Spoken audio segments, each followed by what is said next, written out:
শেখ হাসিনা এমনি এমনি দিল্লি পালায় নাই, এবং এই লন্ডনে যিনি আগামীতে পালানোর প্রস্তুতি নিচ্ছেন তিনিও এমনি এমনি পালাবেন না। সো আমার আহ্বান, চলুন রাজপথে নামি। আমি ব্যক্তিগতভাবে প্রথম কাতারে থাকব, এবারের প্রথম গুলিটা খাওয়ার জন্য প্রস্তুত আছি। জানি আপনারা 50-51% ভোট পান নাই, চুরিচামারি করে, ছিনতাই করে, হাইজ্যাক করে নিয়েছেন, ম্যানেজ ভোট আয়োজন করেছেন, তাও তর্কের খাতিরে মেনে নিলাম 50% পেয়েছেন। 50% ভোট নিয়ে 70% ভোটের রায়কে আপনি যদি অবজ্ঞা করেন, তাহলে কি জুলাই যোদ্ধারা মেনে নিবে? আমার তো মনে হয় না মেনে নিবে। এটার জন্য জামাতের দরকার নেই, এটার জন্য এনসিপির দরকার নেই, 11 দল দরকার নেই, বিরোধী দল দরকার নেই। কারণ ওই জুলাইয়ের গণ অভ্যুত্থানে আমার দেশের মানুষেরা রক্ত দিতে শিখে গেছে, এবং আমরা যেটা দৃশ্যপটে দেখতে পাই সেটা হচ্ছে যে যুদ্ধটা ছিল ফ্যাসিস্ট শেখ হাসিনা আওয়ামী লীগের বিরুদ্ধে, বাস্তবতাটা হচ্ছে যুদ্ধটা ছিল আওয়ামী লীগ এবং ভারতের বিরুদ্ধে, আধিপত্যবাদের বিরুদ্ধে, যেই কারণে শেখ হাসিনা এখন দিল্লিতে আশ্রয় পায়। এখন প্রশ্ন হচ্ছে, ওই যে শুরু করেছিলাম, মজলুম নেতা সালাউদ্দিন সাহেব বলেছেন অক্ষরে অক্ষরে, সেই মজলুম নেতার কথা আমরা বিশ্বাস করতে পারি না। কারণ হচ্ছে উনি ভোটের আগে যে স্টেটমেন্টগুলো দিয়েছিলেন যে হ্যাঁ যদি জয়যুক্ত হয় তাহলে কোনো আইন বাধাগ্রস্ত হবে না, আমরা যারা জিতে আসব সকলে মিলে বাস্তবায়ন করব, সংসদে যাওয়ার পরে টোটালি ইউটার্ন নিয়েছেন তারা। আমাদের প্রধানমন্ত্রী বিরোধী দলীয় নেতার কথার পর প্রোটোকল অনুযায়ী যার কথা বলার কথা উনি কথা বলতে পারেন না, যে কোনো কারণেই হোক স্ক্রিপ্ট ছাড়া উনি ভুলে যান কথা, তথ্য বিভ্রাট হতে থাকে, এই কারণে প্রক্সি প্রধানমন্ত্রী কথা বলেন। এখন প্রক্সি প্রধানমন্ত্রীর ব্যাকগ্রাউন্ডটা কি? তারা বলে গুম, আমরা দেখি উনি শিলংয়ে বিলাসবহুল 3 স্টার রিসর্টের মধ্যে সময় কাটিয়েছেন। এখন ওই যে আরেকটা পয়েন্ট এসেছে আলোচনা, আপনাদেরকে মনে করিয়ে দিতে চাই, শুধুমাত্র এই জুলাই সনদ বাস্তবায়ন না, তার পূর্বেই অধ্যাদেশগুলো বাতিল হয়ে যাচ্ছে। অর্থাৎ আমার ভাই বলেছে 40%, আমি বলবো অর্ধেক, 50% সংস্কার কার্যক্রম অলরেডি শেষ হয়ে গেছে, হওয়া শেষ, জুলাই সনদ ব্যতীতই। এবং এর মধ্যে গুরুত্বপূর্ণ কোনটা? এই যে গুম নিয়ে যে কথা বলছেন ওনারা, মানবাধিকার। আমার প্রথম প্রশ্ন এখানে, যে জুলাই যোদ্ধা যারা রয়েছেন আছেন তো নাকি? শহীদ পরিবারের সদস্যরাও আছেন। আচ্ছা, আমাদের স্বরাষ্ট্রমন্ত্রী উনি তো গুম হয়েছিলেন, মজলুম নেতা বিএনপির, এবং উনি বলেছেন যে আমি জুলাই সনদ বাস্তবায়ন বিএনপি অক্ষরে অক্ষরে পালন করবে। তা আমরা এটা কেন বিশ্বাস করতে পারছি না? এটা আমাদের মেনে নেওয়া উচিত তো নাকি? এটা তো আমাদের মেনে নেওয়া উচিত জায়গা থেকে। মানে পার্থক্যটা কোথায়? এই যে আমার ডান পাশে এনসিপির নেতা বসা, সংসদে যাচ্ছে, জামাতের নেতারা যাচ্ছে, এবং যেটা বলা হচ্ছে, আমরাও বলছি যে জুলাই সনদ তো বাস্তবায়ন হবে না। তো এখন এরকম একটা মজলুম নেতা বলেছে যে অক্ষরে অক্ষরে পালন করা হবে, তারপরেও আমরা বিশ্বাস করতে পারছি না, এটা তো একটা সার্কাজম। আমাদের তো মেনে নেওয়া উচিত। এখন মেনে নিতে পারছি না কেন, এই জায়গাটাকে স্পষ্ট হতে হবে। আমি অনেকক্ষণ ধরে গুরুত্বপূর্ণ বক্তব্যগুলো শুনছিলাম, শুনে আমার কাছে মনে হয়েছে কিছু কনসেপ্টের জায়গায় আমাদের কিছু ভুল ভ্রান্তি আছে। তারা বলছে অক্ষরে অক্ষরে জুলাই সনদ বাস্তবায়ন করবেন, আর আমরা যেটা বলতে চাচ্ছি সেটা হচ্ছে আমরা ওই বাস্তবায়নটা যেটা চাই সেটা দেখতে পাচ্ছি না। কেন দেখতে পাচ্ছি না? কারণ মূল জায়গার পার্থক্যটা হচ্ছে পদ্ধতিগত, পদ্ধতিতে সমস্যা। আমরা স্পষ্ট করে বলতে চাই, এবং আপনাদের ওই ভাষাটা আমি একটু বিনয়ের সাথে শিখিয়ে দিতে চাই, গণভোটের গণরায়ের আলোকে জুলাই সনদ বাস্তবায়ন করতে হবে। জুলাই সনদ তো হয়ে গেছে, যেটার মধ্যে সংসদ ভবনের সামনে প্রত্যেকটা রাজনৈতিক দল যে স্বাক্ষর করেছিল, আপনাদের মনে থাকার কথা। স্বাক্ষরের পর ফটো সেশনে সবচেয়ে বেশি যিনি হাসি দিয়েছিলেন, সবগুলো দাঁত বের করে, ওনার নাম সালাউদ্দিন সাহেব, ছবিটা বাধাই করে রাখার মতো ছবি। তো জুলাই সনদ তো হয়ে গেছে, এবং তারপরে আদেশ হয়েছে, অধ্যাদেশ হয়েছে, গণভোট হয়েছে। জাতীয় সংসদ নির্বাচন এবং গণভোট একই দিনে হয়েছে। সংসদে যাওয়ার পরে ম্যানেজ ভোটের মাধ্যমে যারা ক্ষমতায় এসেছে তারা যে একটা ভোটের শপথ নিয়েছে, আর যেটা গণভোট, সংস্কার পরিষদের শপথটাকে তারা গ্রহণ করেন নাই। এইখান থেকে বেইমানির যাত্রাটা সূচনা হয়েছে। এবং এই মুহূর্তে তারা যেটা করতে চাচ্ছে সেটা তারা মুখে বলতে চাচ্ছে জুলাই সনদ অক্ষরে অক্ষরে বাস্তবায়ন করা হবে, কিন্তু কিসের আলোকে? তাদের পছন্দের আলোকে তারা বাস্তবায়ন করতে চায়। আমরা যেটা বলতে চাই এবং আপনাদেরকেও যেটা আহ্বান জানাতে চাই, ভাষাটা ঠিক করেন। গণভোটের গণরায়ের আলোকে জুলাই সনদ বাস্তবায়ন করতে হবে। 4টা প্রশ্ন ছিল, হ্যাঁ না ছিল। 70% মানুষ, প্রায় 70% মানুষ হার পক্ষে ভোট দিয়েছে।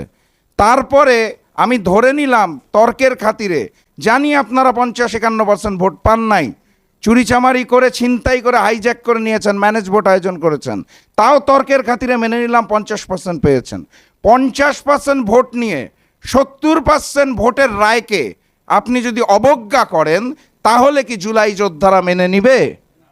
আমার তো মনে হয় না মেনে নিবে। এটার জন্য জামাতের দরকার নেই, এটার জন্য এনসিপির দরকার নেই, 11 দল দরকার নেই, বিরোধী দল দরকার নেই। কারণ ওই জুলাইয়ের গণ অভ্যুত্থানে আমার দেশের মানুষেরা রক্ত দিতে শিখে গেছে। এবং আমরা যেটা দৃশ্যপটে দেখতে পাই সেটা হচ্ছে যে যুদ্ধটা ছিল ফ্যাসিস্ট শেখ হাসিনা আওয়ামী লীগের বিরুদ্ধে। বাস্তবতাটা হচ্ছে যুদ্ধটা ছিল আওয়ামী লীগ এবং ভারতের বিরুদ্ধে, আধিপত্যবাদের বিরুদ্ধে। যেই কারণে শেখ হাসিনা এখন দিল্লিতে আশ্রয় পায়।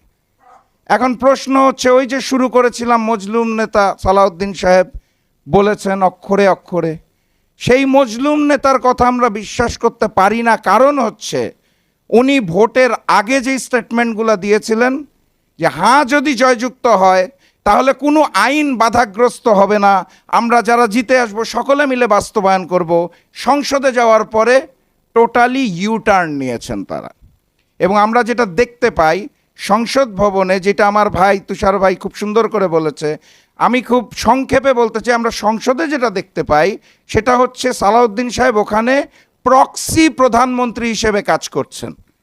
একদম প্রক্সি প্রধানমন্ত্রী। আমাদের প্রধানমন্ত্রী বিরোধী দলীয় নেতার কথার পর প্রোটোকল অনুযায়ী যার কথা বলার কথা উনি কথা বলতে পারেন না, যে কোনো কারণেই হোক স্ক্রিপ্ট ছাড়া উনি ভুলে যান কথা, তথ্য বিভ্রাট হতে থাকে, এই কারণে প্রক্সি প্রধানমন্ত্রী কথা বলেন।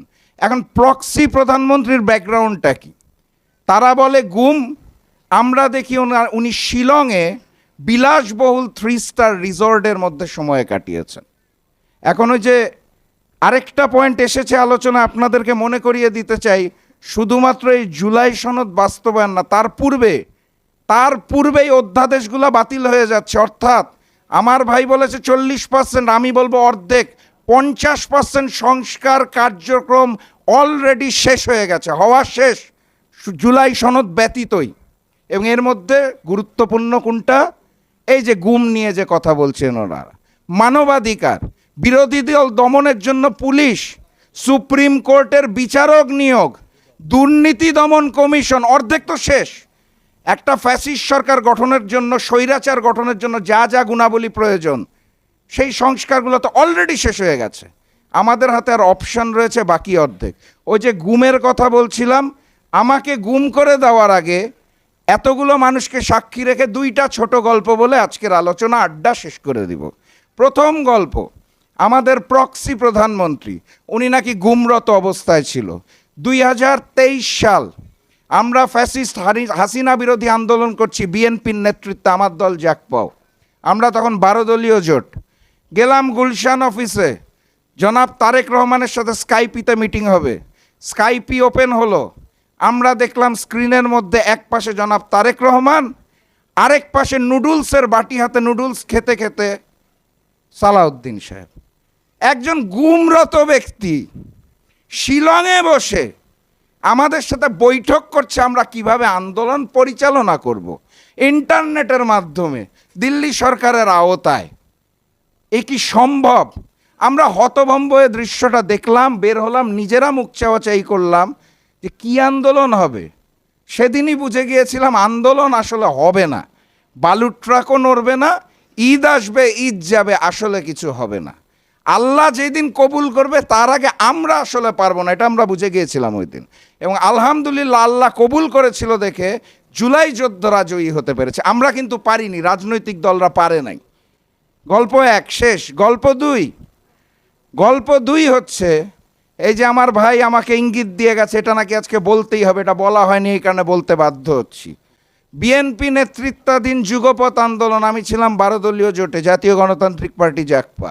সেখান থেকে জামাত নেতৃত্বাধীন তৎকালীন 8 দল, এখন যেটা 11 দল, সেখানে আসার গল্পটা 2 লাইনে শেষ করে দিই। ঐক্যমত্য কমিশনের বৈঠক হয়, ওইখানে যে কি বলতে হবে, প্রধানমন্ত্রী কি 10 বছরের বেশি থাকতে পারবে কি পারবে না, একজন ব্যক্তি কি 3টি পদ অর্থাৎ প্রধানমন্ত্রী, দলীয় প্রধান এবং সরকার দলীয় নেতা হতে পারবে কি পারবে না, এই প্রত্যেকটা লাইন তোতা পাখির মতো আমাদের আইন বিশেষজ্ঞ, স্বাস্থ্য বিশেষজ্ঞ, প্রক্সি প্রধানমন্ত্রী যিনি আসলে স্বরাষ্ট্রমন্ত্রী, আমাদের ধরে ধরে লাইন বাই লাইন মুখস্থ করিয়ে দিতেন।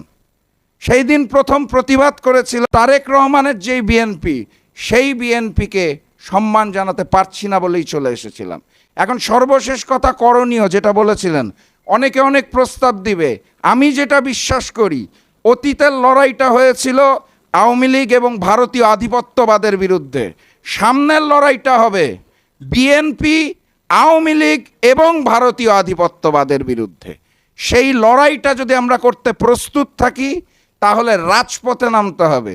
এই গোল টেবিল বৈঠক, এসির বাতাস খেতে খেতে যতই ভাষণ দেই, শেখ হাসিনা এমনি এমনি দিল্লি পালায় নাই, এবং এই লন্ডনে যিনি আগামীতে পালানোর প্রস্তুতি নিচ্ছেন, তিনিও এমনি এমনি পালাবেন না। সো আমার আহ্বান, চলুন রাজপথে নামি।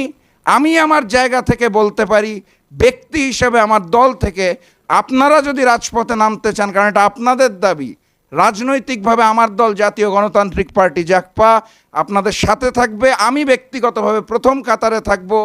এবারের প্রথম গুলিটা খাওয়ার জন্য প্রস্তুত আছি। দেখা হবে ইনশাল্লাহ রাজপথে।